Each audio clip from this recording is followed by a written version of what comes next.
ओम शांति। रूहानी भाई और बहनों, आज की इस ज्ञान चर्चा में आपका बहुत बहुत स्वागत है। चलिए, आज की चर्चा एक बहुत ही सुंदर विचार से शुरू करते हैं। कहते हैं जिंदगी कभी आसान नहीं होती, लेकिन हमें इसे आसान बनाना पड़ता है। कभी कुछ नजरअंदाज करके तो कभी कुछ स्वीकार करके। और इसी सहज बनने की कला को सीखने के लिए आज 15 जनवरी सतगुरुवार के दिन परमपिता परमात्मा शिव बाबा हम बच्चों को मुरली में समझाते हैं। आज की मुरली का सार है, मीठे बच्चे, तुम्हारे मुख से कभी भी हे ईश्वर, हे बाबा शब्द नहीं निकलना चाहिए। यह तो भक्ति मार्ग की प्रैक्टिस है। बाबा हमें मांगने वाले मतलब एक भिखारी की स्थिति से उठाकर अधिकार लेने वाले यानी मालिक की स्थिति में स्थित करा रहे हैं। भक्ति में हम क्या करते हैं? हम पुकारते हैं, हम मांगते हैं। क्यों? क्योंकि हम खुद को कमजोर समझते हैं और भगवान को कहीं दूर समझते हैं। सही बात है। लेकिन ज्ञान मार्ग में जब बाप खुद आकर हमें अपना बच्चा बना लेते हैं तो फिर पुकारने की जरूरत ही खत्म हो जाती है। अब मांगने का नहीं, अब तो अधिकार से अपना वर्षा लेने का समय है। ये बहुत दिलचस्प है। तो क्या हम ये कह सकते हैं कि हमारी आध्यात्मिक यात्रा में जो कभी-कभी एक ठहराव सा या उदासी महसूस होती है, जी, उसकी जड़ शायद इसी पुरानी आदत में छिपी है कि हम ज्ञान में होते हुए भी कहीं ना कहीं अंदर से खुद को अभी भी मांगने वाला ही समझ रहे हैं? बिल्कुल। शुरुआत यहीं से होती है। जब तक हम अपनी सही स्थिति को, अपने स्वमान को नहीं पहचानेंगे, तब तक शक्ति का अनुभव कर ही नहीं सकते। इसीलिए बाबा सबसे पहले ये स्पष्ट करते हैं कि अब हमारी बुद्धि का ताला खुल चुका है और हमें पढ़ाने वाला कौन है, ये निश्चय एकदम पक्का होना चाहिए। कि अथॉरिटी कौन है? हाँ, सिखाने वाले स्वयं सुप्रीम सोल हैं, ज्ञान के सागर निराकार शिव। ये तो वैसा ही हुआ ना, जैसे अगर किसी बहुत बड़ी कंपनी का जो मालिक है वो खुद आकर एक कर्मचारी को कोई काम करने का तरीका बताए, जी, तो वो कर्मचारी फिर 100 लोगों से जाके पूछेगा नहीं, कह रही ये सही है क्या? उसे पता है कि जानकारी सीधे टॉप अथॉरिटी से मिली है। आपने बहुत ही अच्छा उदाहरण दिया। यहाँ तो सृष्टि के रचयिता जो स्वयं सत्य हैं, वो हमें पढ़ा रहे हैं। तो जब सत्य ही हमें पढ़ा रहा है तो उसमें फिर संशय या प्रश्न की कोई गुंजाइश ही नहीं रह जाती। सही है। और यही निश्चय हमें उस मांगने की आदत से मुक्त करता है। जब हमें पता है कि ज्ञान का सागर ही हमारा पिता, शिक्षक और सद्गुरु बन के हमें पढ़ा रहा है, तो हम उनसे मांगेंगे क्यों? हम तो सीधे धारण करेंगे। बिल्कुल, हम तो सीधे उनके ज्ञान को धारण कर स्वयं सागर के बच्चे, मास्टर सागर बन जाएंगे। और मुरली में बाबा कहते हैं कि वो हमें सृष्टि के आदि मध्य अंत का राज समझाते हैं। वो पतित पावन है, मतलब पतितों को पावन बनाने वाले। और ये समय भी बाबा कहते हैं बहुत विशेष है। इशारा देते हैं कि ये वही महाभारत लड़ाई का समय है। जी, लेकिन यहाँ ये समझना बहुत जरूरी है कि ये कोई शस्त्रों वाली लड़ाई नहीं है। हाँ, ये आंतरिक लड़ाई है। ये आत्मा की अपने ही विकारों पर जीत पाने की लड़ाई है। ये संगम युग है, मतलब कलयुग के अंत और सतयुग की शुरुआत के बीच का एक छोटा सा बहुत महत्वपूर्ण समय। अच्छा। इसी समय के बाद इस पुरानी पतित दुनिया का विनाश होता है और एक वाइसलेस यानी निर्विकारी दुनिया, जिसे सतयुग कहते हैं, उसकी स्थापना होती है। ये सारा ज्ञान इसी महान परिवर्तन के लिए है। तो पहला कदम हुआ सर्वोच्च शिक्षक को पहचानना, जिससे मांगने की आदत छूटे। इसके बाद आता है लक्ष्य। बाबा हमारा लक्ष्य एकदम स्पष्ट करते हैं कि हम यहाँ नर से नारायण बनने आए हैं। ये सुनने में बहुत ऊंचा लक्ष्य लगता है। क्या ये सच में एक ही जन्म में संभव है? बहुत स्वाभाविक प्रश्न है ये। और बाबा इसके लिए मुरली में एक बहुत ही सरल सा उदाहरण देते हैं। जैसे कोई व्यक्ति बैरिस्टर के पास पढ़ने जाता है तो उसकी बुद्धि में ये लक्ष्य एकदम साफ होता है कि उसे बैरिस्टर बनना है। वो क्लर्क बनने के लिए तो नहीं पढ़ता ना। नहीं, बिल्कुल नहीं। वैसे ही जब हम भगवान के पास आए हैं तो हमारा लक्ष्य भी भगवान जैसे गुण धारण करना है, यानी नर से नारायण और नारी से लक्ष्मी बनना है। और ये इसी एक छोटे से संगम योगी जन्म में ही संभव है। लेकिन मुरली में बाबा एक बहुत बड़ी बाधा का भी जिक्र करते हैं, संशय। कई बच्चे निश्चय तो कर लेते हैं कि हाँ भगवान पढ़ाते हैं, लेकिन फिर भी उनकी बुद्धि में संशय आ जाता है और वो पढ़ाई छोड़ देते हैं। जी, बाबा कहते हैं कि इसका कारण है कोई ना कोई विकर्म। अब ये विकर्म से बाबा का क्या मतलब है? क्या ये सिर्फ कोई बड़े पाप हैं या हमारी रोजमर्रा की छोटी छोटी गलतियां भी इसमें शामिल हैं? बहुत अच्छा प्रश्न है। देखिए, विकर्म का अर्थ है वो हर कर्म जो आत्मा की शक्ति को घटाए और उसे देह अभिमान में लाए। बाबा तो साफ कहते हैं, भगवान आज काम महाशत्रु है। अब यहाँ काम का अर्थ सिर्फ स्थूल वासना नहीं है, बल्कि किसी भी व्यक्ति, वस्तु या वैभव के प्रति जो गहरा लगाव होता है ना, जिसे हम अटैचमेंट कहते हैं। अच्छा, वो भी इसमें आता है। जी हाँ, वो भी इसमें शामिल है। यही अटैचमेंट हमारी बुद्धि को ईश्वरीय ज्ञान पर पूरी तरह से निश्चय करने से रोकता है। जो इन विकर्मों पर जीत पाते हैं, यानी जो पावन बनते हैं, वही जगत जीत बनते हैं और पावन दुनिया में चलने के अधिकारी भी बनते हैं। तो ये राजयोग की पढ़ाई ही असल में पावन बनने का साधन है। और जो ये पढ़ाई पूरी करते हैं, वो भविष्य की पावन दुनिया यानी सतयुग में राज करते हैं। लेकिन बाकी आत्माओं का क्या होता है? बाबा भविष्य का बहुत ही सुंदर चित्र खींचते हैं। वो कहते हैं कि जो पावन बनकर पावन दुनिया में चलेंगे, वो तो देवी देवता बनकर राजाई करेंगे। जी, बाकी सभी आत्माएं, मतलब इस समय सृष्टि पर मौजूद हर एक आत्मा अपना अपना हिसाब किताब चुकतू करके मुक्ति धाम चली जाएंगी। मुक्तिधाम यानी आत्माओं का असली घर। हाँ, परम धाम। बाबा इसे कयामत का समय भी कहते हैं, जिसका मतलब ही है वो समय जब सबका हिसाब किताब चुकता होता है और सब वापस घर जाते हैं। और उस पावन दुनिया में जीवन कैसा होगा? मुरली में एक बहुत प्यारी बात कही गई है कि वहां सिर्फ राजा रानी ही नहीं, प्रजा भी खुद को मालिक समझेगी। जी, ये स्वर्ग की खासियत है। वहाँ कोई किसी का गुलाम नहीं होता। जैसे आज हम सब कहते हैं हमारा भारत, है ना? हाँ, बिल्कुल। वैसे ही वहाँ हर आत्मा अधिकार से कहेगी हमारा स्वर्ग। वो स्वामित्व का, वो मालिकपन का अनुभव हर आत्मा को होगा।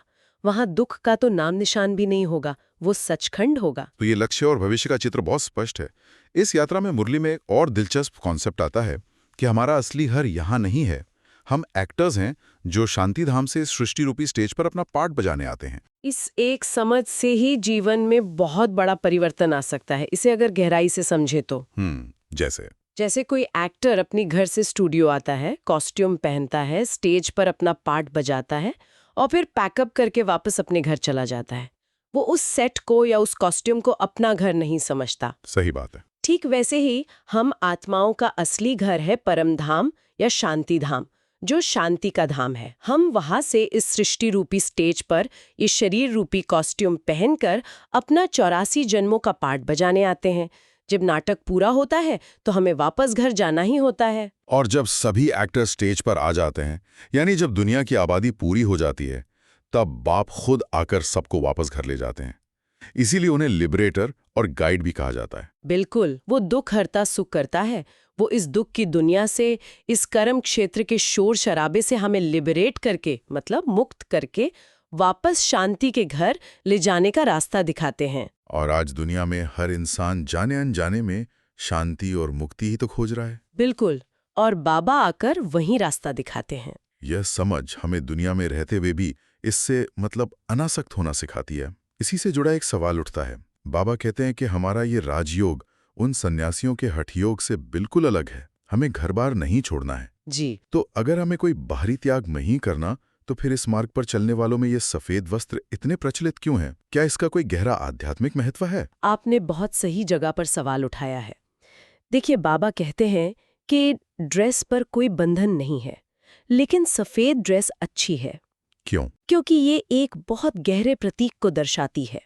ये इस बात का प्रतीक है कि हम इस पुरानी दुनिया और इस पुरानी देह से जीते जी मर चुके हैं।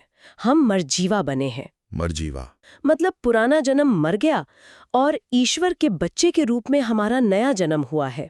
बाबा समझाते हैं कि जैसे किसी के मरने पर उस पर सफेद कपड़ा डालते हैं ना, हाँ। ये सफेद ड्रेस हमारी पुरानी देह अभिमानी दुनिया के प्रति हमारी मृत्यु को सिद्ध करती है। अच्छा, तो ये एक बाहरी सिंबल है हमारी आंतरिक स्थिति का। जी हाँ, ये हमें और दूसरों को भी याद दिलाता है कि हमारा जीवन अब अलग है। हमारी दिशा, हमारा लक्ष्य, हमारी दुनिया, सब कुछ बदल गया है। और सफेद रंग पवित्रता और शांति का भी तो प्रतीक है। सही बात है। जो हमारे इस नए ब्राह्मण जीवन का आधार है। तो ये कोई यूनिफॉर्म नहीं है, बल्कि एक यूनिटी और पवित्रता की निशानी है। चलिए, अब हम अपनी चर्चा को उस बिंदु पर वापस लाते हैं जहां से हमने शुरुआत की थी।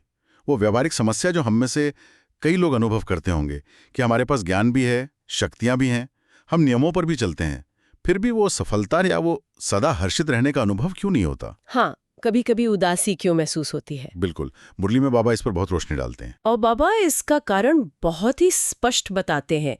कमी ज्ञान या शक्तियों में नहीं है, कमी इस बात में है कि प्राप्त की हुई शक्ति या ज्ञान के की पॉइंट्स को जिस समय जिस रीति से कार्य में लगाना चाहिए उस समय उस रीति से हम इस्तेमाल करना नहीं जानते। बाबा ने मुरली में इसके लिए एक बहुत सुंदर उदाहरण दिया है। जैसे किसी के पास एक बहुत बड़ा और मूल्यवान यंत्र हो, मान लीजिए एक लेटेस्ट सुपर कंप्यूटर, जी, लेकिन उसे चलाना ना आता हो, वो सिर्फ उसे ऑन ऑफ करना जानता हो, तो वो उसका पूरा लाभ नहीं उठा सकता। वो यंत्र अपनी पूरी क्षमता के साथ पड़ा रहेगा, लेकिन उस व्यक्ति के लिए वो एक तरह से व्यर्थ है। ठीक इसी तरह ज्ञानवान बच्चे भी ज्ञान और शक्तियों का पूरा लाभ नहीं ले पाते। मैं एक व्यवहारिक उदाहरण देती हूँ। मान लीजिए ऑफिस में किसी वे सबके सामने आपका अपमान कर दिया। आपके पास सहन शक्ति की शक्ति है, ज्ञान है कि उस आत्मा को भी अपना पार्ट मिला हुआ है, वो भी शायद परेशान है, लेकिन उस समय उस सेकंड में अगर हम सहन करने के बजाय रिएक्ट कर देते हैं, गुस्सा कर देते हैं, तो क्या हुआ? शक्ति होते हुए भी समय पर इस्तेमाल नहीं हुई। बिल्कुल। या जैसे हमारे पास सामना करने की शक्ति है, लेकिन जब जीवन में कोई बड़ी आर्थिक या स्वास्थ्य की चुनौती आती है तो हम घबरा जाते हैं। ज्ञान है कि आत्मा अजर अमर अविनाशी है, लेकिन किसी प्रियजन के शरीर छोड़ने पर हम मोह में डूब जाते हैं। तो इसका मतलब यही हुआ कि सिर्फ जानकारी होना काफी नहीं है, उसे सही समय पर प्रयोग करना ही असली बुद्धिमानी है। और बाबा इसके लिए एक और गहरी सलाह देते हैं। वो कहते हैं कि ज्ञान को सिर्फ बुद्धि की तिजोरी में रखकर बैंक बैलेंस की तरह जमा ना करो। हाँ, ये बहुत लोग करते हैं। जी, कई लोग होते हैं जो सिर्फ ज्ञान इकट्ठा करते रहते हैं, रोज मुरली सुनेंगे, क्लास करेंगे, लेकिन उसे जीवन में उतारेंगे नहीं। ये वैसा ही है जैसे कोई बुजुर्ग अपनी गठड़ियां बांध कर रख देता है, ना खुद इस्तेमाल करता है, ना किसी और को देता है। बिल्कुल। हाँ, बाबा कहते हैं कि सिर्फ सुनने और रखने का आनंद मत लो, बल्कि उसे बार बार स्वयं के प्रति और दूसरी आत्माओं के प्रति काम में लगाते जाओ। जी। जब ज्ञान को हम प्रैक्टिकल जीवन की परिस्थितियों में इस्तेमाल करते हैं, तभी उसका वास्तविक अनुभव होता है, तभी वो ज्ञान शक्ति बनता है, नहीं तो वो सिर्फ एक बोझ बनकर रह जाता है। तो यहाँ एक महत्वपूर्ण सवाल उठता है कि हम इसे प्रैक्टिकल कैसे करें। इसका जवाब भी बाबा की शिक्षाओं में ही है, अभ्यास। रोज की छोटी छोटी बातों में ज्ञान को अमल में लाएं। जैसे ट्रैफिक ने कुल गलत साइड से आया तो वहाँ शांति की शक्ति को इस्तेमाल करें। घर में किसी ने ऊंची आवाज में बात की तो वहाँ सहन शक्ति को इस्तेमाल करें। जब हम इन छोटी छोटी मसल्स को रोज ट्रेन करेंगे, तभी कोई बड़ी परिस्थिति आने पर वो हमारा साथ देंगी। ये तो वैसे ही है जैसे कोई ड्राइवर रोज गाड़ी चलाता है तो भीड़ में उसे सोचना नहीं पड़ता कि कब ब्रेक लगानी है, कब क्लच दबाना है। वो स्वतः होता है। हाँ, वो स्वतः होता है। वैसे ही ज्ञान का अभ्यास उसे हमारे संस्कार बना देता है। बिल्कुल। चलिए, इस अव्यक्त मास में हम चलते हैं साकार समय की ओर। एक बार कर्नाटक से एक ग्रुप मधुबन आया था। उनमें एक माता थी जो बाबा के लिए गुड़ की एक पोटली लेकर आई थी। बड़े प्रेम से उन्होंने वो पोटली अपनी टीचर बहन को दी कि बाबा को दे देना। टीचर बहन ने बाकी सब सामान तो दे दिया, पर वो गुड़ की पोटली शायद भूल गई या नहीं दी। हाँ, किसी कारण से रह गई। लेकिन फिर जो हुआ वो कमाल था। वही तो। बाबा ने तुरंत उस टीचर से पूछा, वो पोटली कहाँ है जो ये माता लाई थी? सबके सामने? जी। और ये सुनकर तो टीचर बहन घबरा गई कि बाबा को ये बात कैसे पता चली। बिल्कुल। बाबा ने कहा, जाओ पहले पोटली ले आओ। जब वो बहन पोटली ले आई तो बाबा ने उसे खोला, लच्छू बहन को बुलाया जो रसोली का काम संभालती थी। हाँ, और कहा, आज ही इस गुड़ से मीठा चावल बनाओ, बाबा भी खाएगा और बच्चों को भी खिलाएगा। इस कहानी में बाबा के दो गुण बहुत स्पष्ट दिखते हैं। एक, उनकी सर्वज्ञता, वो जानते थे कि कोई भक्त प्रेम से क्या लाया है। हाँ। और दूसरा, भाव का सम्मान, वो उस माता की भावना का मान रखना चाहते थे। उन्होंने सिर्फ भेंट स्वीकार नहीं की, नहीं, बल्कि उसे सबके लिए प्रसाद बनवाकर उस भावना को और भी ऊंचा उठा दिया। एक अच्छा लीडर यही तो करता है। हाँ। वो अपनी टीम के हर सदस्य के योगदान को पहचानता है। बाबा ने उस माता के प्रेम को सबके सामने सम्मान दिया। और उन्होंने ये नहीं कहा कि ठीक है रख दो, उन्होंने कहा आज ही बनाओ। आज ही बनाओ। मतलब भक्त के भाव का सम्मान करने में देरी नहीं। वाकई इन यादों से बाबा का बहुत ही प्यारा और करुणामय रूप सामने आता है। लेकिन एक और रूप भी था, एक सुधारक का। कमलेश बहन जी बताती हैं कि वो एक बार बाबा के पास बैठी थी जब एक पार्टी मिलने आई। उस ग्रुप में से एक भाई ने बाबा से शिकायत की, बाबा हमारे यहाँ कोई बहन ठहरती नहीं है, संतुष्ट नहीं रहती। और ये सुनते ही हाँ, बाबा का रूप तुरंत बदल गया। हाँ, कमलेश बहन जी को लगा कि जैसे बाबा ने धर्मराज का रूप धारण कर लिया है। वो मुस्कुराने वाले बाबा एकदम गंभीर हो गए। बाबा ने उस भाई को बहुत स्पष्ट शब्दों में कहा, बिल्कुल सीधे। जिसमें बहुत देह अहंकार होता है, उससे कोई संतुष्ट नहीं रह सकता और कोई वहां टिक भी नहीं सकता। इसलिए पहले अपने देह अहंकार का त्याग करो, तब संतुष्ट होंगे। कितनी शक्तिशाली बात है। ध्यान दीजिए, बाबा ने ये नहीं पूछा कि अच्छा क्या हुआ या उन बहनों ने क्या किया। नहीं, उन्होंने समस्या की छानबीन ही नहीं की। सीधा जड़ पर प्रहार किया। और जड़ उस व्यक्ति के अंदर ही थी जो शिकायत कर रहा था। बाबा ने उसे उसी का आईना दिखा दिया। जी, लेकिन मेरा एक सवाल है, ये बात सबके सामने क्यों कही गई? क्या इससे उस भाई को शर्मिंदगी महसूस नहीं हुई होगी? ये बहुत महत्वपूर्ण बिंदु है। असल में बाबा एक व्यक्ति का नहीं बल्कि पूरी मानवता का इलाज कर रहे थे। अच्छा। जब उन्होंने ये बात सबके सामने कही तो ये संदेश सिर्फ उस भाई के लिए नहीं था, बल्कि वहां मौजूद हर व्यक्ति के लिए था और आने वाली पीढ़ियों के लिए भी। संदेश ये था कि जब भी तुम्हारे जीवन में या तुम्हारी सेवा में कोई टकराव हो तो सबसे पहले बाहर देखने के बजाय अपने भीतर झांको। हाँ, कि कहीं मूल कारण तुम्हारा अपना अहंकार तो नहीं। लेकिन इस तरह का कठोर फीडबैक तभी काम करता है जब विश्वास और प्रेम का एक अटूट संबंध हो। सही बात है। वो बच्चे जानते थे कि बाबा उनसे अथाह प्रेम करते हैं। वो जानते थे कि देह अभिमान आत्मा की सबसे बड़ी बीमारी है और इसका इलाज मीठी गोलियों से नहीं हो सकता। लक्ष्य एक ही था, आत्मा का कल्याण। वाकई इन यादों पर गहराई से सोचने पर साकार बाबा के कितने अलग अलग और गहरे पहलू सामने आते हैं। एक पिता, एक सर्वज्ञ और एक कठोर शिक्षक। सही कहा। ये अनुभव सिर्फ कहानियां नहीं है, बल्कि हर एक में ज्ञान का एक गहरा सबक छिपा है। चलिए इस एक्सपीरियंस के साथ आज की मुरली में आगे बढ़ते हैं। हमारे पास जो ये मुरली है, ये रोजाना मिलने वाला एक ज्ञान का खजाना है, शक्तियों का एक सोर्स है। बिल्कुल। लेकिन यहाँ एक बहुत बड़ा सवाल खड़ा होता है और शायद हर कोई इससे रिलेट कर पाएगा। ज्ञान की बातें पता होना एक बात है और उन्हें सही समय पर इस्तेमाल कर पाना बिल्कुल दूसरी बात है। अक्सर ऐसा क्यों होता है कि हमें पता तो होता है कि क्या करना सही है, लेकिन जब मौका आता है हम चूक जाते हैं। ये आज के ज़माने की आप कह सकते हैं सबसे बड़ी मुश्किल है।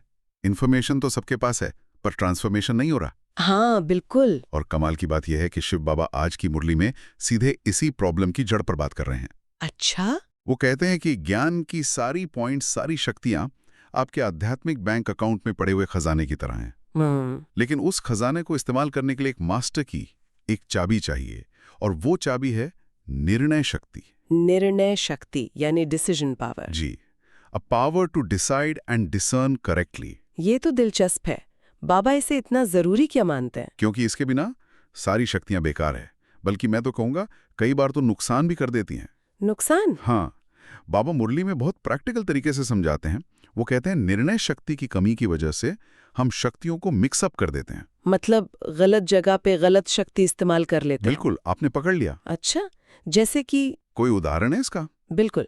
बाबा कहते हैं जहां हमें समाने की शक्ति, पावर ऑफ टॉलरेंस, हाँ, पावर ऑफ टॉलरेंस इस्तेमाल करनी चाहिए, वहां हम सामना करने की शक्ति लेकर खड़े हो जाते हैं, पावर ऑफ फेसिंग। और जहां हमें बात को या संकल्पों को समेटना चाहिए, पावर टू विड्रॉ, वहां हम उसे और विस्तार देने लगते हैं। इसे अगर आज की दुनिया के किसी उदाहरण से समझें तो मान लीजिए सोशल मीडिया पर किसी ने कोई प्रोवोकेटिव कमेंट कर दिया। बेहतरीन उदाहरण है।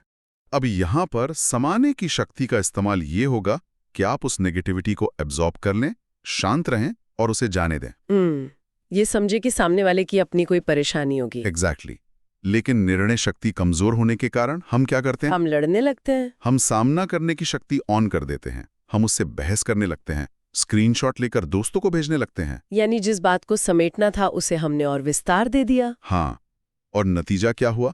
घंटों की मानसिक शांति भंग, रिश्ते खराब और हाथ कुछ नहीं लगा, सफलता नहीं मिली। वाह, ये तो एकदम आंखें खोल देने वाला विश्लेषण है। यही है शक्तियों का गलत इस्तेमाल। तो फिर सबसे बड़ा सवाल, इस मास्टर की, इस निर्णय शक्ति को हम डेवलप कैसे करें?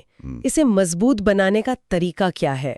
शिव बाबा मुरली में इसका एक बहुत ही सीधा और गहरा फॉर्मूला देते हैं। वो कहते हैं कि सही निर्णय लेने के लिए आपकी बुद्धि का साफ और शक्तिशाली होना जरूरी है। और बुद्धि को साफ करने के लिए 4 आधार स्तंभ हैं। 4 आधार? जी, ये 4 स्थितियां हमारी सेल्फ अवेयरनेस को इतना बढ़ा देती हैं कि सही निर्णय लेना नेचुरल हो जाता है। पहला आधार है निराकारी। निराकारी यानी ये पक्की समझ कि मैं एक आत्मा हूं या शरीर नहीं। बिल्कुल। लेकिन ये प्रैक्टिकल लाइफ में कैसे मदद करता है? मान लीजिए ऑफिस में बहुत स्ट्रेस है, तो ये सोच कि मैं आत्मा हूं मुझे शांत रहने में कैसे मदद करेगी? देखिए, ये साइकोलॉजी का एक बहुत पावरफुल टूल है जिसे डिटैचमेंट कहते हैं। डिटैचमेंट। हाँ, जब आप खुद को शरीर से अलग एक शांत ऑब्जर्वर या आत्मा के रूप में देखते हैं, तो आप उस परिस्थिति के इमोशनल तूफान से बाहर निकल आते हैं। एक हेलीकॉप्टर व्यू से देख पाते हैं। क्या बात है, बिल्कुल सही शब्द। जब आप ड्रामा के अंदर नहीं बल्कि उसके साक्षी होते हैं, तभी तो आप एक क्लियर और अनबायस्ड निर्णय ले सकते हैं। सही बात है, पर्सपेक्टिव बदल जाता है। और दूसरा आधार क्या है? दूसरा है निरहंकारी, यानी मैंपन से मुक्त। ईगो या अहंकार बुद्धि पर एक फिल्टर की तरह काम करता है, जो हर बात को तोड़ मरोड़ कर दिखाता है। हाँ, जहां अहंकार होता है वहां हमेशा ये सोच होती है कि मैं सही हूं, सामने वाला गलत है। और ऐसी सोच के साथ तो आप कभी सही निर्णय ले ही नहीं सकते। असंभव है। और तीसरा आधार है निर्विकारी, यानी काम, क्रोध, लोभ, मोह जैसे विकारों से मुक्त।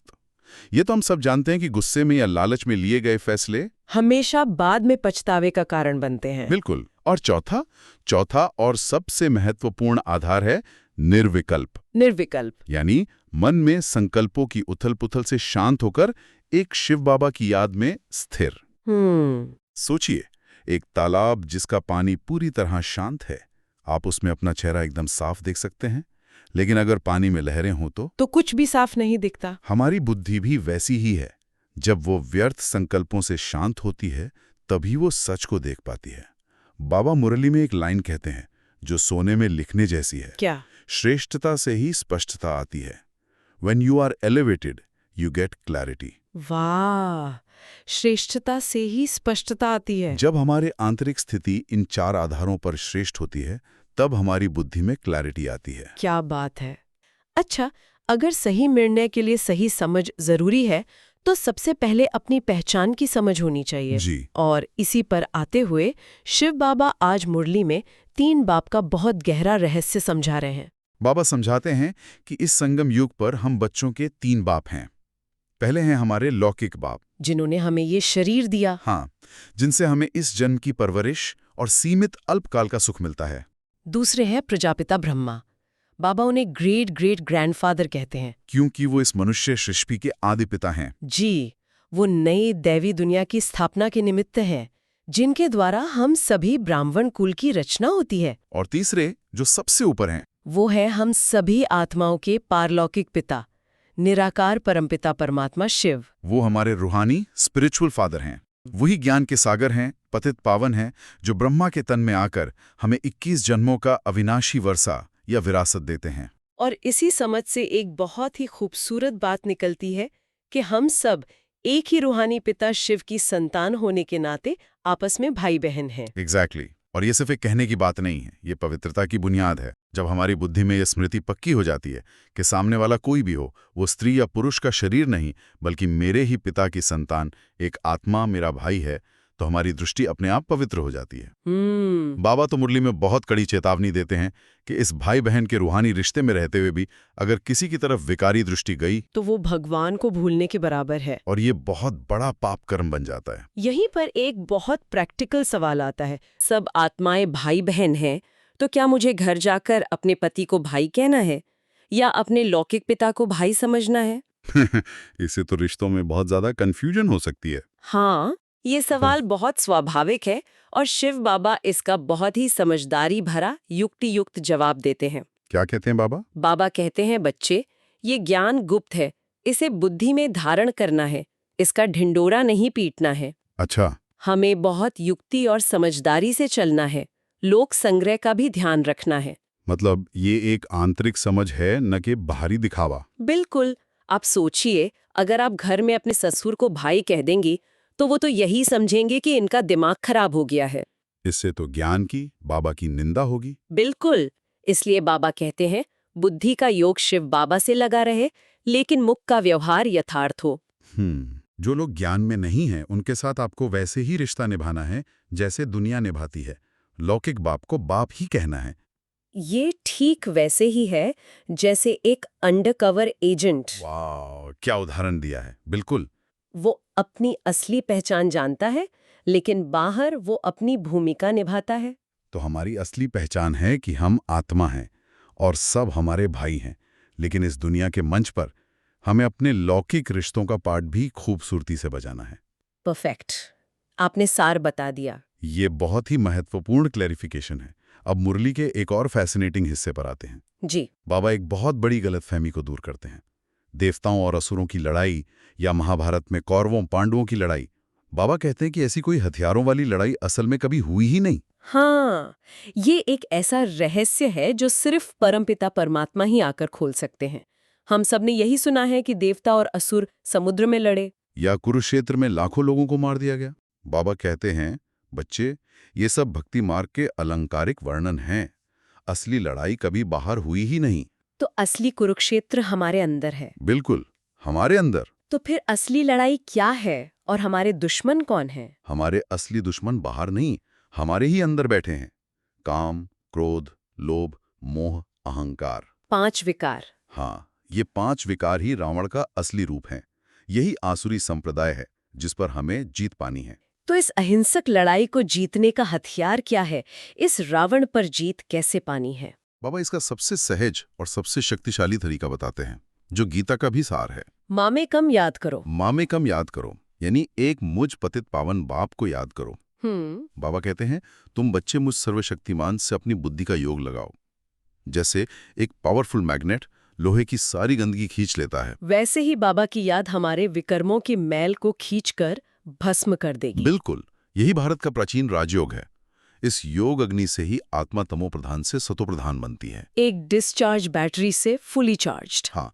चलिए, अब आते हैं आज के मुरली के सबसे पावरफुल हिस्से पर, जहां बाबा हमें प्रैक्टिकल टूल देते हैं, वरदान और स्लोगन। आज का वरदान बहुत ही एम्पावरिंग है। बाबा कहते हैं, अपनी संपूर्णता के आधार पर समय को समीप लाने वाले मास्टर रचयिता भव। ये वरदान हमारी सोच को पूरी तरह से बदल सकता है। बाबा हमें हमारी असली पहचान याद दिला रहे हैं। हम समय यानी परिस्थितियों की रचना नहीं है, बल्कि हम आत्माएं समय की रचयिता हैं। हाँ, we are the creators not the creation. एक रचयिता कभी अपनी रचना का गुलाम नहीं होता, वो अपनी रचना को कंट्रोल करता है। इसका मतलब ये हुआ कि हमें ये कहना बंद करना होगा कि मेरा तो टाइम ही खराब चल रहा है। बिल्कुल, बाबा कहते हैं, ये सोचना कि समय आएगा तो मैं ठीक हो जाऊंगा, ये रचना के आधार पर चलना हुआ। ये एक विक्टिम मेंटालिटी है। बाबा हमें मास्टर रचयिता बना रहे हैं। वो कहते हैं, नहीं, तुम अपनी संपूर्णता से, अपनी शक्तिशाली स्थिति से स्वर्णिम समय को समीप लाओ। तुम्हारी स्थिति समय को बदलेगी, समय तुम्हारी स्थिति को नहीं। इसे रोजमर्रा की जिंदगी में कैसे अप्लाई करें? मान लीजिए कोई मुश्किल आ गई है। बहुत अच्छा सवाल है।